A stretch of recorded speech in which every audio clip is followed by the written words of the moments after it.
అలాజీ ginning mill వద్ద రైతులు బైఠాయించి నిరసన చేపట్టారు. పత్తి కొనుగోలు చేయకపోవడాన్ని వారు నిరసించారు.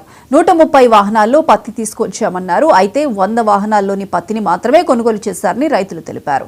మిగిలిన 30 వాహనాల్లోని పత్తిని కొనుగోలు చేస్తామని చెప్పినా సీసీఐ అధికారుల నుంచి స్పందన రాలేదన్నారు. గంటల తరబడి నిరీక్షించిన రైతులు చివరకు ఆందోళనకు ఉపక్రమించారు. రోడ్డుపై బైఠాయించి వాహనాలను నిలిపివేశారు.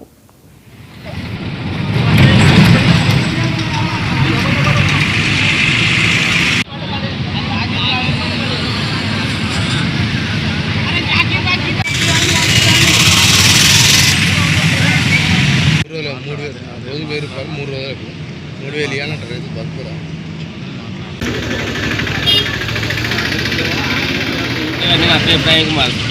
నేను 3 రోజులు అయింది బండ్లు అన్నీ వచ్చి జిన్నింగ్ మిల్ల కాల్ చేసుకుంటాను. నేను నైట్ నైట్ వచ్చిన వాళ్ళు పొద్దున కాల్ చేసుకుంటాను. ఇప్పుడు కాల్ చేసుకుని అంటున్నాను.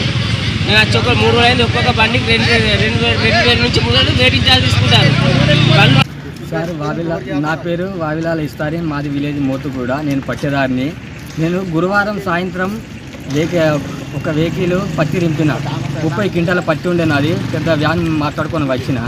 అయితే నిన్న వాసు పూజల 37 బండ్లు కొని 3 గంటలు కాపేశారు. మరి టార్గెట్ అయిపోయింది అని.